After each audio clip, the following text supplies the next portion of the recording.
On this edition for Sunday, September 19th, the growing migrant crisis on the Texas border. The Sudanese Liberation Army and the Sudanese government have not fought a major battle since 2019, but these soldiers are not yet ready to put down their arms. And in our signature segment, a remote rebel stronghold in the mountains of Sudan where the war in Darfur remains present. Next on PBS NewsHour Weekend. PBS NewsHour Weekend is made possible by Sue and Edgar Wackenheim III, Bernard and Denise Schwartz, the Cheryl and Philip Milstein family, the Anderson Family Fund, the estate of Worthington Mayo Smith, Leonard and Norma Chlorfine, the Rosalind P. Walter Foundation, Koo and Patricia Ewan, committed to bridging cultural differences in our communities, Barbara Hope Zuckerberg.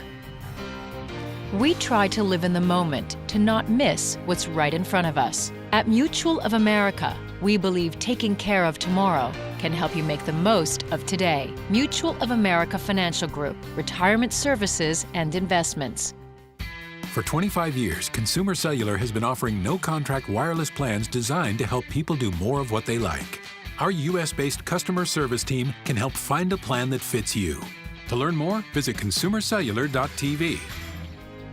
Additional support has been provided by the Corporation for Public Broadcasting, a private corporation funded by the American people, and by contributions to your PBS station from viewers like you. Thank you.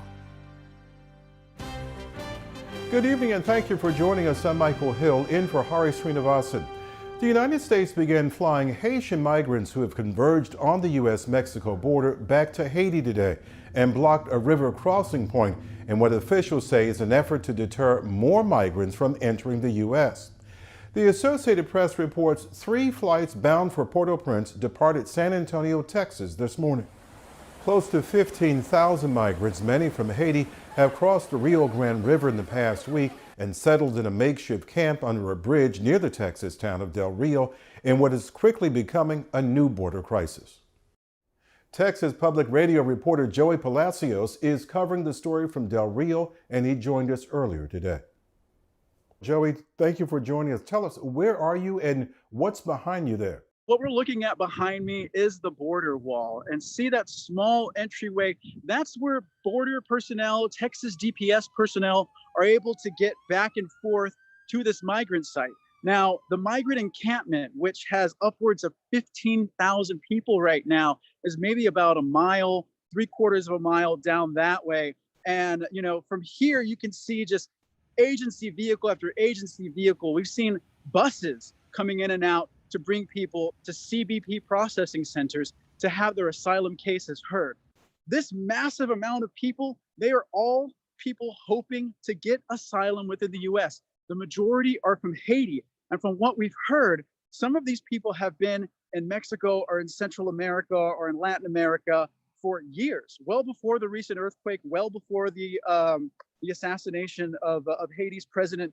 And, these are people that have heard that, that this is the area to come to where they get the best, probably the best chance of getting into the U.S. And that's one of the reasons why this encampment has grown from around 2,000 people at Monday to where the more than 15,000 people that it is now. When you say a processing center, is the government actually processing the Haitians and processing them to find out if they really have a reason to seek asylum here? Yes, as of yesterday, what we've heard, about 2,000 people have been processed so far. And that number could be changing, by the hour, as the hour. And these are people that, it'll be determined if they have an asylum case to stay within the United States. Once they are granted an asylum case, they're allowed to remain here legally, and they'll receive help from different agencies, like the Valverde Humanitarian Border Coalition, which helps people find family here in the U.S., to get bus tickets, to just get to the next destination. So, there is a large response from community groups here to help these people once they're released from ICE. Joey, in this case, how are they going from the encampment near where you are to airports, either 50 miles away to San Antonio or wherever these flights are going to take place? So the process is kind of a mystery. Some of the impact that this is having is that the international bridge here is closed. So regular traffic between the US and Mexico is not taking place and has not been taking place since Friday. So the bridge, which is just a few feet away from me, it's basically a ghost town, other than the 15,000 people that are underneath it. So no one is coming across. In fact, if you want to try to get in or out of the US or Mexico, you have to go about 50 miles away to Eagle Pass. Now, as far as the people that are under there, what the process is, the people down there may not even know that this is the Biden administration's plan. There hasn't really been any clear direction or information rather on how this is going to take place. Joey, the heat there in South Texas is extreme. We're talking about triple digits. Have there been any health concerns with these migrants? 15,000 essentially camping out outside under a bridge? Yes, absolutely. Yesterday the heat index was about 104, maybe 105 degrees. And what we've seen coming out of that gate is that there are ambulances that will go in and out. And in fact, yesterday I saw an ambulance parked right outside, and a family, 3 people, come out. A mother and her child got into that ambulance. What the issue was, I'm not entirely sure. But as they were opening the door, there was already somebody else inside too. So heat exhaustion is a real concern. Feeding the people here is a real concern. In fact, yesterday, the restaurant where I had gotten dinner, I was talking with the general manager, and he had said that they had been approached by a federal agency to come in and supply food. From what I understand, just other restaurants too are coming in to try to help with that. Joey Palacios with Texas Public Radio. Joey, thank you. Michael, thank you. For more national and international news, visit pbs.org/newshour.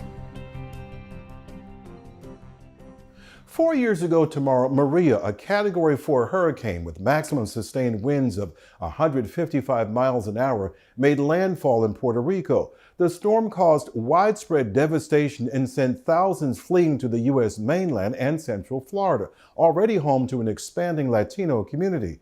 NewsHour Weekend had been reporting on how mainland communities were assisting victims of Hurricane Irma, which struck Puerto Rico just 2 weeks before, and spoke with Father Jose Rodriguez, who was helping to coordinate shelter and supplies. Since then, his church has become a cornerstone for the community, helping with services and vocational training for those affected by Maria. NewsHour Weekend's Yvette Feliciano checked back in with Father Rodriguez. On Wednesday, you celebrated 50 Hurricane Maria survivors in your community who graduated from a vocational rehabilitation program at your church. What have the years since Maria been like for them, and why are training programs like these so important? Well, the years since Maria have been very difficult on them. The market can only sustain so many English language learners. Those few jobs that were, suitable for language learners were taken up. And then we ended up with a surplus of workers, because it wasn't only just the Puerto Ricans arriving from Puerto Rico. Central Florida, Orlando in particular, has been receiving a lot of displaced Venezuelans. So the past 4 years has been a struggle for our displaced workers to find homes in the communities they work in. And it's also been a struggle for them to have the time to hone their skills, improve their skills, while they're also trying to work 1 to 2 jobs to take care of their families. And even before Hurricane Maria, Puerto Ricans were moving to Orlando by the thousands due to an economic crisis on the island. How did Hurricane Maria and the pandemic change the stakes for them? In the aftermath of Maria, there was a big push to get them back to Puerto Rico. But get them back to Puerto Rico for what? These families had never made plans to come to Orlando before, but necessity brought them here, and they weren't going to go back. If they were going to rebuild somewhere, they decided to rebuild where life has taken them. First, the hurricane and dwindling resources in the community, and then the pandemic. Not only were they losing jobs, they were losing cars. Central Florida does not have very dependable public transportation. And then many of them started losing those apartments that they worked so hard to get. So it really just reset them, took them back to the beginning. But our people are resilient. And we were very blessed that CareerSource partnered with us to create this program, because at least for 50 of them, we were able to equip them to step back up and not only get a good job, but get jobs that they want. Because many of them had to take a job that was offered, and they took it because they came here to work. But a program like this is allowing people to step up into the jobs that they had in Puerto Rico, the jobs they trained for, the jobs they went to school for. Of course, Puerto Ricans born on the island are U.S. citizens, but how does their identity as Puerto Ricans and as mainly Spanish speakers impact or play a role in their ability to integrate into mainland communities in Central Florida? So in this beautiful intersection of Puerto Rican identity, American identity, they've really been trying to integrate into our local community.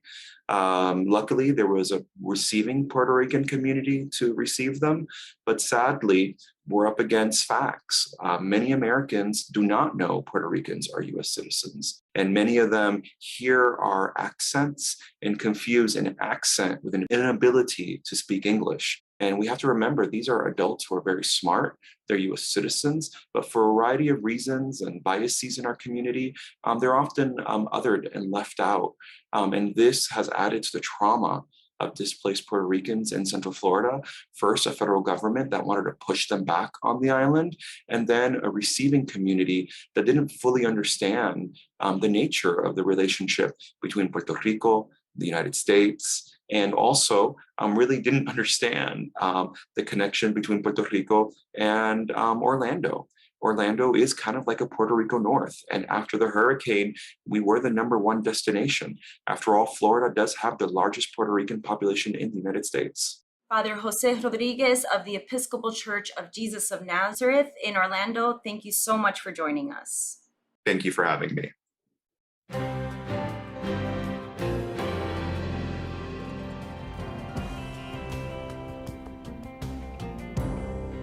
15 years ago, the genocide in Sudan's Darfur region received widespread media coverage.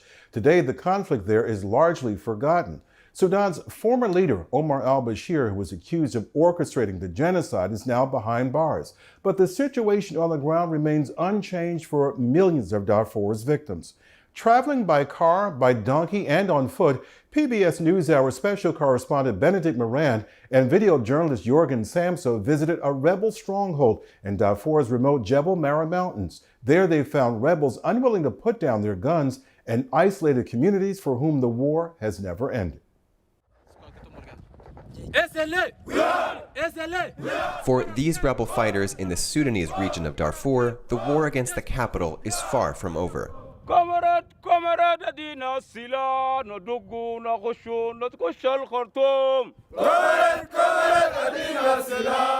This is Torontonga, headquarters of the Sudanese Liberation Army. The rebel group has been fighting Sudan's central government for nearly 2 decades. These fighters are doing daily drills of marching and dancing in a routine that prepares civilians to become rebel soldiers. Participants come here because they believe in the movement and have the same principles as the movement. We'll spend 9 months with them, then they'll be ready for battle.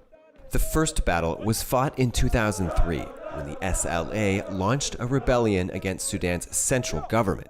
They were protesting discrimination and neglect.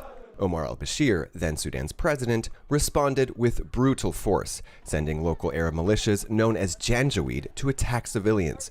The violence killed hundreds of thousands and displaced millions in what the International Criminal Court alleged was ethnic cleansing and genocide. In 2019, a popular uprising in Sudan's capital, Khartoum, forced out Omar al-Bashir. He's now in jail. He's been replaced by a transitional government, which has signed peace deals with 2 of Darfur's major rebel groups. But these fighters have refused to sign. They say the mistrust runs too deep. The Sudanese Liberation Army and the Sudanese government have not fought a major battle since 2019, but these soldiers are not yet ready to put down their arms. 22-year-old Mariam Salah Adam Abdullah joined the SLA 3 years ago. She did so, she says, to avenge her father, who was killed by the Janjaweed. The government deceived us. They made us flee from our lands. We knew with time that they have no principles. Whenever we move, we are raped and we are killed. That's why we came here. Torontonga is high up on Jebel Mara, an ancient dormant volcano that rises nearly 10,000 feet above the desert. The mountain is surrounded by destroyed and emptied villages, evidence of nearly 2 decades of war. SLA rebels blew up the road that goes up the mountain long ago. Today, the only way in is by foot, camel, or donkey. So we've been on a donkey for about 6-7 hours. We're approaching the SLA headquarters. It's extremely remote. There are no roads anywhere near here. Unlike the rest of Darfur, this area is lush. Water is plentiful from both rainfall and the mountain's spring-fed rivers. Enough for apples, oranges, and grapefruit to grow in abundance. But there are few schools. Healthcare is nearly non-existent. Anna Bieland works for the humanitarian agency Doctors Without Borders. This area has zero coverage of healthcare, and it's been neglected for a very long time because of the conflict. It's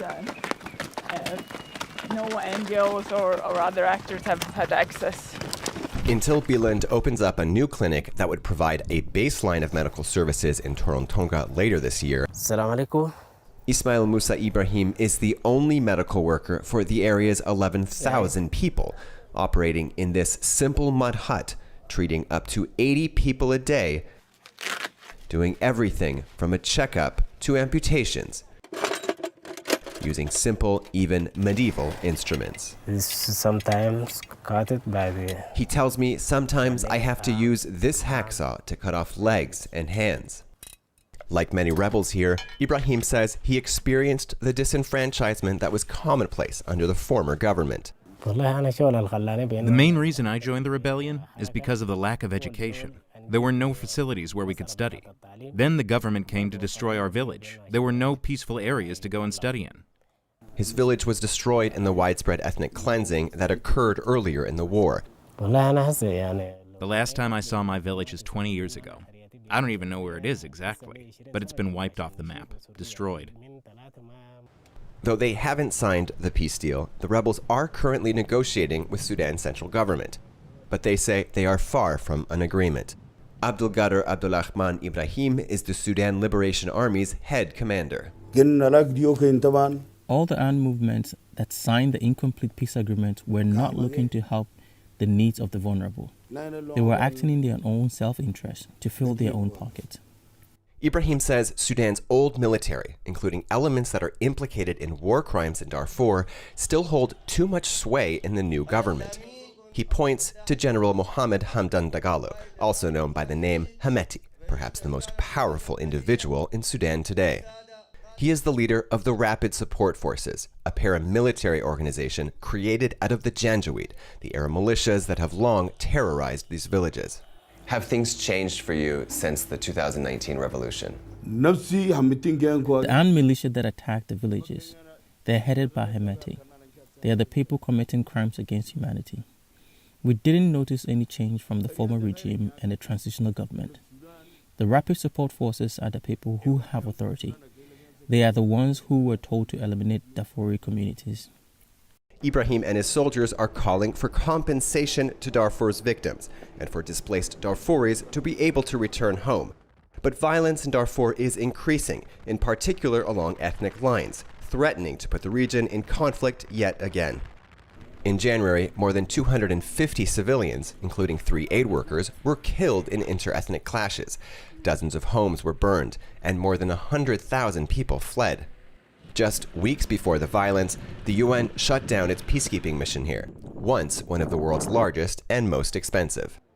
The UN peacekeeping base used to protect Kalma Camp, Darfur's largest camp for displaced people. More than 128,000 people still live here. With violence escalating around Darfur, most are reluctant to return to their villages. 49-year-old Salah Haroun Mohammed says his brother tried to leave Kalma and return to his birth village last year, but was killed by ERA militias. Does anyone in the camp feel like anyone can go back to their former villages? Last month, there was a group of people who decided to voluntarily return to their village. After they arrived, people came and killed them and burned their village again. How can we feel safe to go back? The transitional government of Sudan promised to send former President Omar al-Bashir to the International Criminal Court, where he is wanted for war crimes. The court will soon begin the trial of a man accused of being a senior commander of the Janjaweed militias. Crucial steps, some here say, that might provide peace of mind for many of Darfur's victims, even if it doesn't create peace on the ground. If they don't take Bashir to the ICC, the conflict will start again, because his followers will follow in his footsteps and do the same as he did, because there was no punishment. We are insisting that the government should take Bashir to the ICC for punishment. He shouldn't be punished here in Sudan. Meanwhile, the international community is encouraging the last holdouts to work with Khartoum's new authorities for peace. Volker Perthes is a special representative of the UN Secretary General to Sudan. There's a lot of mistrust, and I guess this is probably the most important obstacle to get everybody to sign up and work together. We are trying to tell all the stakeholders that they're all needed to build the new Sudan. Back on Jebel Mara, the rebels say the Sudanese government can help build trust by doing more to help communities here. Humanitarian aid can now enter rebel areas. For Musa Ibrahim and his Mud Hut Medical Clinic, that means hope for the future, and for Jebel Mara's 11,000 civil and military inhabitants. The whole area and SLA lands depend solely on this clinic. But now, since Doctors Without Borders has started to arrive, the future looks better than before. And if living conditions can improve, that could encourage the SLA to stand down and put their signature on a peace deal. The SLA movement works for its people to fulfill their humanitarian needs. We'll put down our guns when the area is safe and peaceful. Then we will participate in all government areas as equals. We do not want war, and when we fight for our people's rights. This is PBS NewsHour Weekend, Sunday.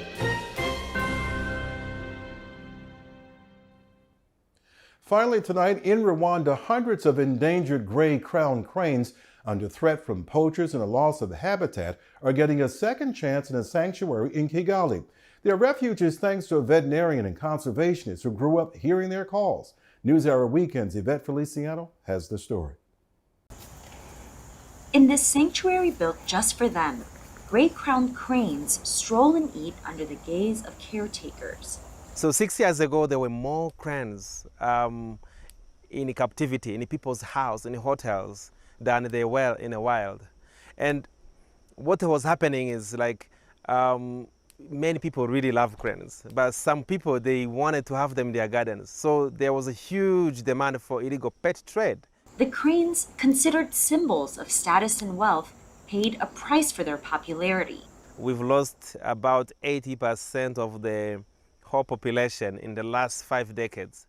Dr. Olivier Singimana is a gray-crowned crane champion, in part because he treasures his childhood memories of waking up to the crane's calls. We didn't have watches, we didn't have like a telephone to tell the time. So we would say, let's wake up when cranes call for the first time, let's wake up when cranes call for the second time. So it was like a time telling. So and the people really enjoy their dance, their call. It's just one species that means a lot in the society, in the culture. The sanctuary says it has rescued more than 200 gray-crowned cranes over the past 6 years, and it has a breeding program, all part of the goal to raise awareness and save a species in decline throughout southern and eastern Africa.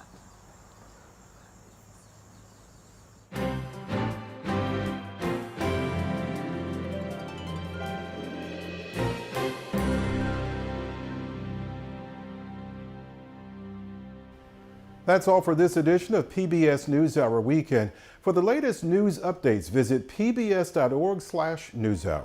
I'm Michael Hill. Thanks for watching. Stay healthy and have a good night.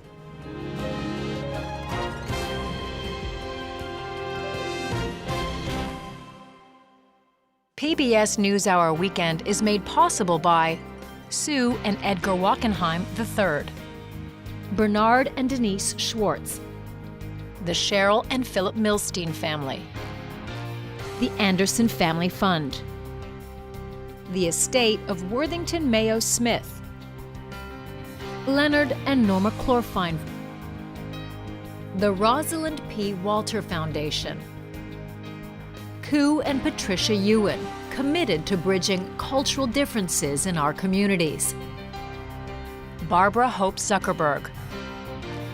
We try to live in the moment, to not miss what's right in front of us. At Mutual of America, we believe taking care of tomorrow can help you make the most of today. Mutual of America Financial Group, retirement services and investments. Additional support has been provided by Consumer Cellular and by the Corporation for Public Broadcasting, a private corporation funded by the American people, and by contributions to your PBS station from viewers like you. Thank you.